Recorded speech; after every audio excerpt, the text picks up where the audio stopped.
Hi friends, మీరు చూస్తున్నది పరమేశ్వరి మీరైతే బిడ్డ అండ్ వ్లాగ్స్.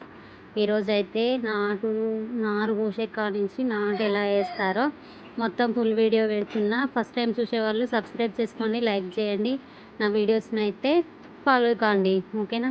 ఇక మొలకైతే కట్టినాం, మొలకైతే వచ్చింది చూడండి.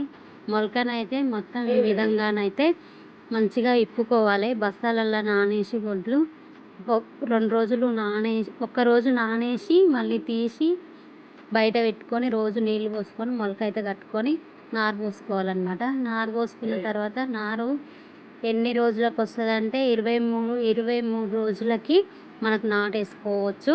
23 రోజుల నుంచి నెలలోపు అయితే నాటైతే వేసుకోవాలి. లేట్ అయితే చేయొద్దు, లేట్ అయితే ముదిరిపోతుంది నారైతే. ముదిరిన నారు వేస్తే ఎక్కువ పంట రాదనమాట. లేతగా ఉన్నప్పుడే నాటు వేసుకోవాలి.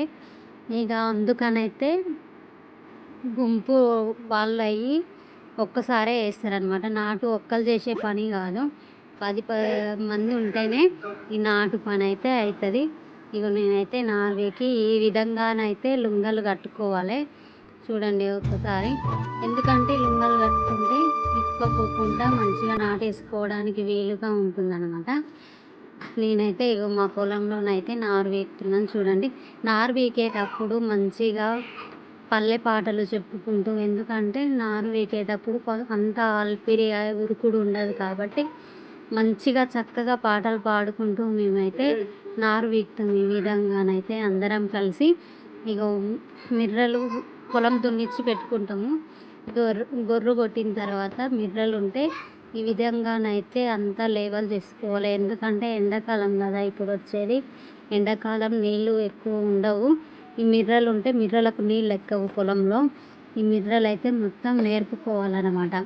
ఈ విధంగానైతే మిర్రలు మొత్తం నేర్పుకోవాలి. మా తమ్ముడు అయితే చూడండి డ్రమ్ము మూతకి కర్ర పెట్టినాం మేమైతే మిర్రలు గుంజడానికి. అదైతే తీసుకొచ్చినాము. ఎందుకు ఏ వస్తువు అయినా వేస్ట్ చేసుకోవద్దు, మనకు వీలున్నంత అవసరాన్ని చేసుకోవాలి. మనం వ్యవసాయం చేయడంలో చాలా హ్యాపీనెస్ ఉంటుంది. మనం పండించుకున్న పంట మనమే తినడం అనేది చాలా గొప్పగా అనిపిస్తుంది. ఇక నారైతే పనిచేస్తున్నాము చూడండి. మా పొలం అంటుంది అని అనుకోవద్దు, కానీ మరి సొంతం కాదు. చూడండి నారైతే పనిచేసినాం, నాటైతే వేస్తున్నాం అందరం కలిసి. అయితే చూడండి సగం మడి అయితే వేసినాం. మందిలో ఉంటే ఆ ఆనందమే వేరు. ఇగో మిర్రలు అయితే ఈ విధంగా ఒడ్డెమ్మటి నేర్పుకుంటూ నాటేసుకుంటున్నాను నేనైతే. ఎందుకంటే నీళ్ళు అందవు కాబట్టి. వ్యవసాయం అనేది ఇదైతే మాకు ఓన్ కాదు, చెయ్యాలి అన్న పట్టుదలతోని ఒకరి భూములు పట్టుకొని చేస్తున్నాము. ఏంటంటే ఇక ఖాళీగా ఊకే కూలికి పోతే రోజు 300 వస్తే దేనికి చాలవు కదా. ఏదో రూపాయి మిగిలించుకుందాము అన్నట్టుగా కౌలుకు అట్లనే చేతగాని వాళ్ళు ఉంటారు కదా, అంటే ముసలోళ్ళు వాళ్ళు చేయనోళ్ళు జాబ్లు ఉన్నోళ్ళు ఇచ్చిపెట్టిపోతారు భూములు. అలాంటి వాళ్ళే మాలాంటి వాళ్ళు బట్టి చేస్తే మాత్రం వాళ్ళకి ఇవ్వంగా మనకైతే మిగలడం చాలా కష్టం. మనకు కూలి పోయినంతే మిగులుతుంది. మేము ఈ 2 ఇయర్స్లోనైతే మాకు మిగిలింది అయితే కూలికి పోయినంత కూడా మిగలలేదు. ఇద్దరం ఏకంగా చేసుకుంటేనే ఎన్నో కొన్నో మిగిలినాయి, కూలికి పోయినట్లే. ఇక నాటైతే వేస్తున్నా చూడండి. నాటు ఏ విధంగా వేస్తున్నాం, మీ సైడ్ ఎలా వేస్తారో కామెంట్ చేయండి. మా సైడ్ అయితే మేమైతే ఈ విధంగానైతే నాటు వేసుకుంటాము. మా నాటు ఎలా ఉందో కామెంట్ చేయండి, ఓకేనా.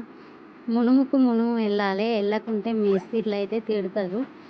ఎందుకంటే అందరం అనుకొని పని చేస్తేనే 4 పైసలు సంపాదించుకోవాలంటే ఇప్పుడే నాట్ల మీదనే 4 పైసలు, రోజు ఒక 500 అన్నా వస్తాయి. నాట్ల మీదనే 500 అంటే 500 కాదు, ఎక్కువనే వస్తాయి. చేసుకునే దాన్ని బట్టి మన ఓపికను బట్టి పని జరుగుతుంది. కొందరు ఒకరోజు హుషారుగా ఉంటుంది పానం, ఒకరోజు ఉండదు. కానీ ఉండాలి ఖచ్చితంగా. వ్యవసాయం చేసుకునే వాళ్ళు ఎప్పుడూ హ్యాపీగా చేసుకోవాలనేది నేను కోరుకుంటున్నా, ఓకేనా. వీడియో నచ్చితే లైక్ చేయండి, షేర్ చేయండి, కామెంట్ చేయండి, ఓకేనా.